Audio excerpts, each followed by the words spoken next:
And my dad's Ford F-150. This is a 6-cylinder turbo. Actually, pretty quick. Very surprising. I love it. So, today, I think that I want to talk about my accident and what happened and everything, being as I am now, fairly much everything is getting taken care of. And it's not like we're at fault at all, so I feel more comfortable talking about stuff. But man, month has been, oh, it's been so ridiculous. So you know, starting off with the accident that we were both in, my fiance and I, and just this past week, our dog was attacked in our backyard. Well, my fiance's backyard. We don't live together. Our dog was attacked in his backyard by one of their neighbor's dogs, and he actually had to get one of his legs amputated. It was pretty bad. Our dog was messed up. So, you know, that's really sad, having to see our dog with only 3 legs, but he's doing really well. So, yeah, what I wanted to talk about was my accident, get more in depth about exactly what happens, like what I went through, what both of us had gone through. So I'm gonna start from the very beginning and tell it from my point of view. So we were just in church, and we were leaving. It was a fairly long straight road. It was a beautiful day. We had the windows down, we were listening to music. It was gonna be a good day. We were gonna go get some tacos and stuff and go visit some of his family. And so we were in I was driving, we were in my car. A few, like not even that far from the church, like maybe less than a mile from the church, we were sitting at a red light. So this intersection, there's like 2 lanes each direction plus turn lanes, you know, and it's usually fairly, there's usually a lot of traffic on it. There wasn't a whole lot of traffic this day because, you know, it was Sunday morning. The speed limit in that particular area is 45. We were on a smaller cross street, so only 1 lane each way. There's no turn arrows really. So I was going straight through the light. The dude who was directly across from me had his left turn signal on. So I was watching him, and granted, every time that I come up to an intersection, I always check both ways before I go. Like, it's just been a habit for me for so long. I do it, but this chick, she was just so far off I couldn't see her. Anyway, so I had checked both ways real quick and I started to go, but I was watching the guy who was directly across from me because I wanted to make sure that he wasn't going to turn in front of me. And then suddenly I am waking up, the car is completely turned sideways on the road, and I mean, obviously I could comprehend in that moment that we had been in a car accident, but I didn't know how, from where, what had happened. And I didn't think it was as bad as it was when I was sitting there, because I woke up, because I got knocked out immediately. I woke up and I was looking around, and, you know, obviously everything is wrong. My head, initially the first thing that I feel is that my head really, really hurts. And, you know, I assess myself and I'm like, does anything else hurt? And it's like, no, it's pretty much just my head. So, you know, I look over and my fiance is there, and we had the windows down, so there wasn't broken glass everywhere. But you know, like I said, I didn't know that it was as bad as it was, because I was looking at the front of the car, and the front of the car looked fine. Like, some of the body panels were moved a bit. As I started looking around, the quarter windows were broken out, and I could see that the body panels were all fucked up and stuff, but I had no idea how bad it was. So I asked him, I asked my fiance, what happened, and he said she hit us. And I just remember I started, obviously I asked him if he was okay first, and he was being really calm, which was a really good decision on his part, because if he had been freaking out, I would have freaked out even more, because like I was freaking out. I made sure, like I asked him if he was okay, and he said that yeah, he was all right for the most part, like just some stuff hurt. And then it was just like, you know, it hit me, like my car, this accident and everything. So I just remember like grabbing onto my steering wheel and crying like so much. Because I had suffered a minor concussion, I wasn't able to really like focus that well on things, and you know, just trying to figure out what was going on and everything. So I opened my door, and one of the people had told me to stay in the car. So then the EMS came, they checked me out, they made sure things were okay. And you know, I can answer questions about myself even when it's like, because I couldn't focus on anything, but I could still answer the questions about myself and like what year it was, blah blah blah. So it definitely doesn't have the power that my Mustang had, but it's actually not too bad. And damn, this car is clean. I wanted to continue to talk about my accident, being as my GoPro died in the last video of where I tried to talk about it. Yeah, y'all people wait. Don't hit my new used car, bro. Right after the EMT said that I was okay, they were then focusing their attention on my fiance. I left the car, because of my concussion, I couldn't really see that well or focus on things that well.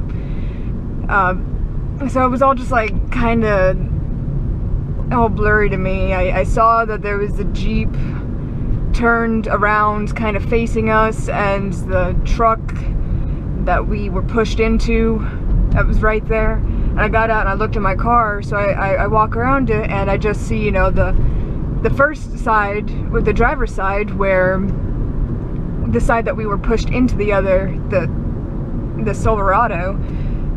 And I was like, oh fuck, well it's not that bad. It's not that bad. But then I walked around the other side, the actual point of impact, and oh my god. I kind of hobbled over to the side, and I just started like, I picked up, I think the side scoop was laying there on the ground, and I picked it up and I looked at my car, and I just sat down and started crying. And they were sitting there and they were checking out my fiance. They had to get the jaws of life to cut him out because the locking mechanism on the door was all fucked. So you know, they pulled him out immediately, got him on a gurney, and shoved him in the ambulance. This is about the time where my parents show up. So one thing I did forget to mention was when we were sitting in the car, I told my fiance to call my parents to let them know that we were in an accident.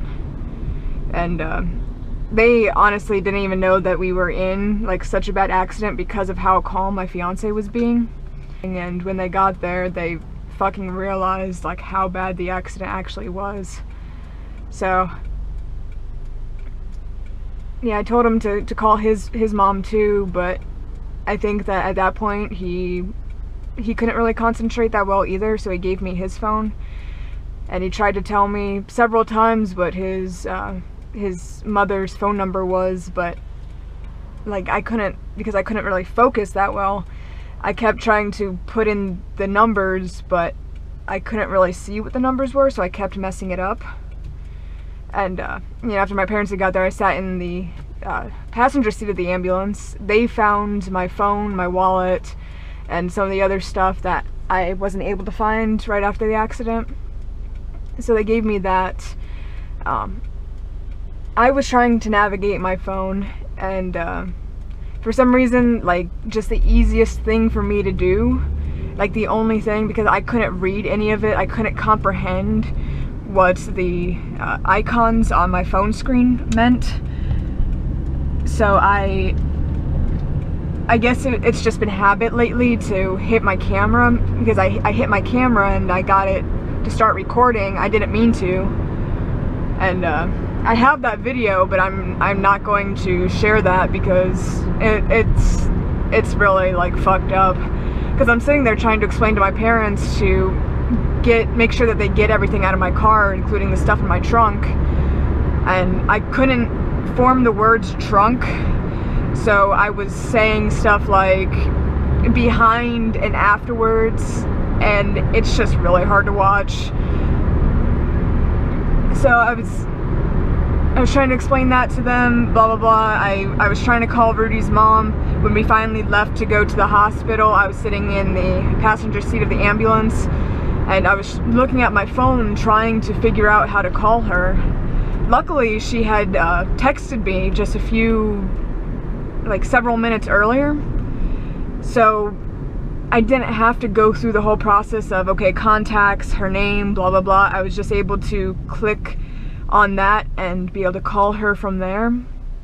And trust me, that was really hard to do, because I kept like mishitting buttons and I just could not figure out how to get it to call her.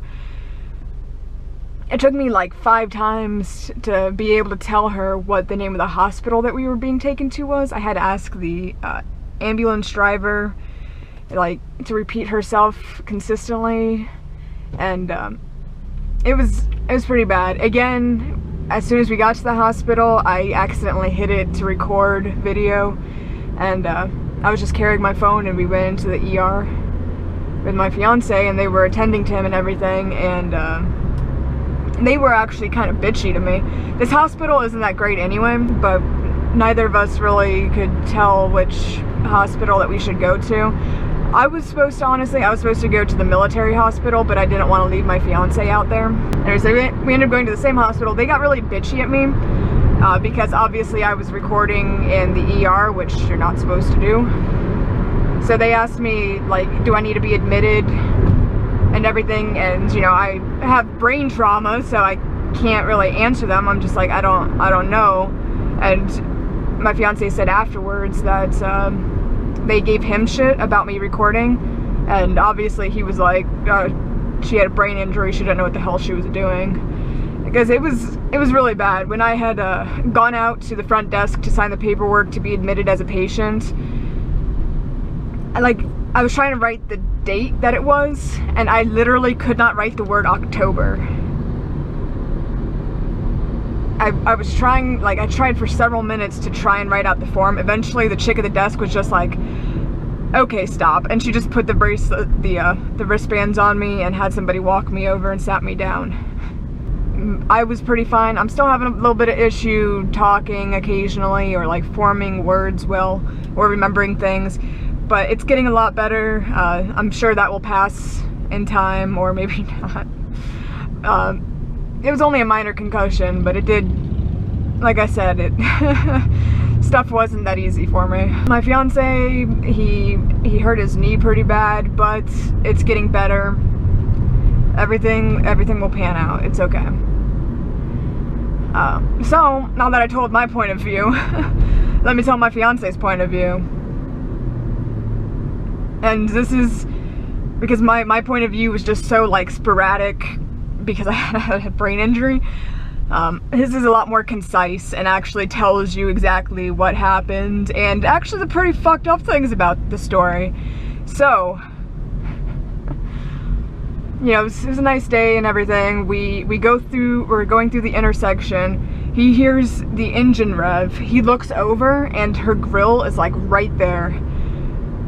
And then we get hit, we get spun around, all that jazz. He's conscious through the entire thing.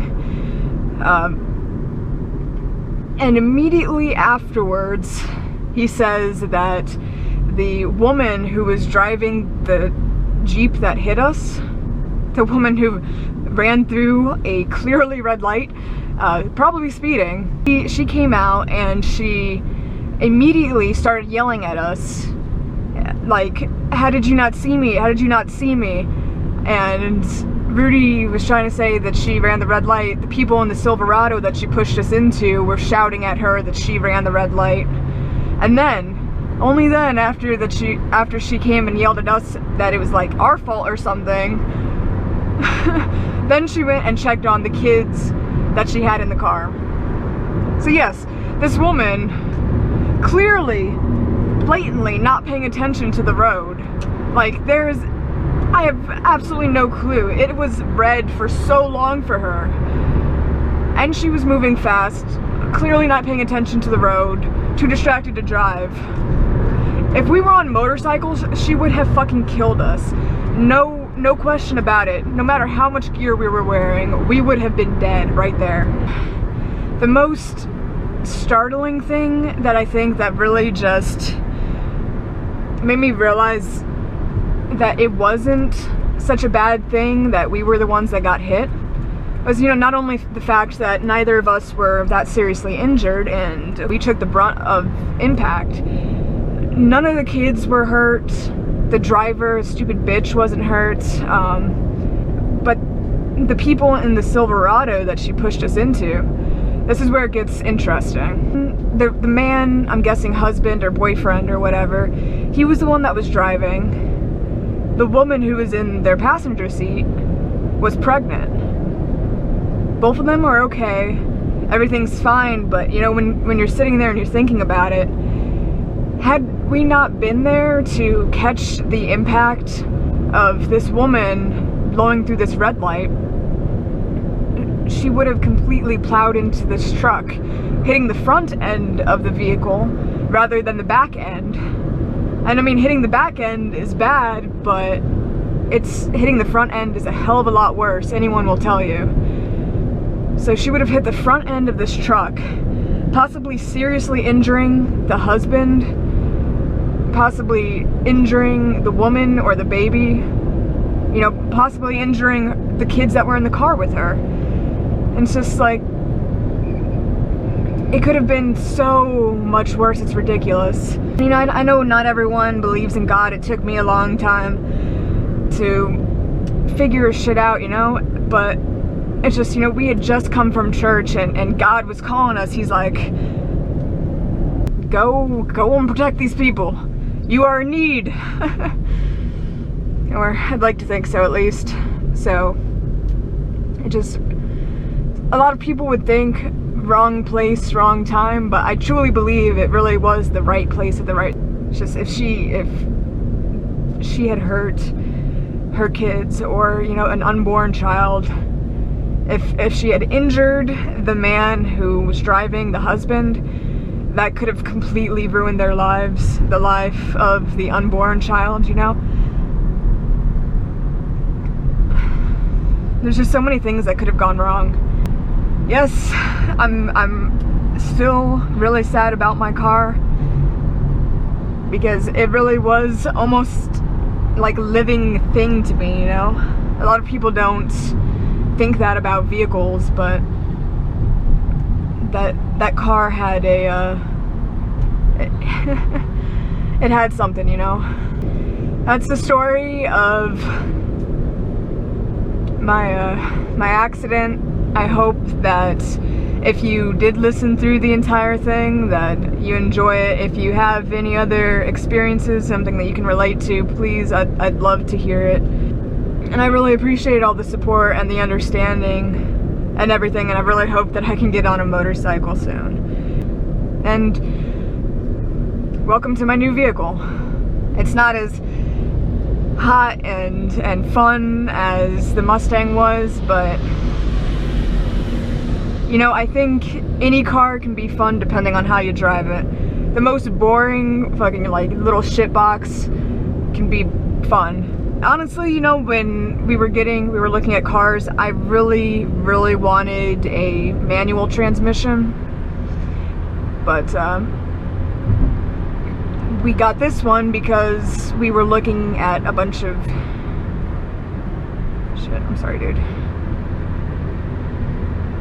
Wow, asshole behind me.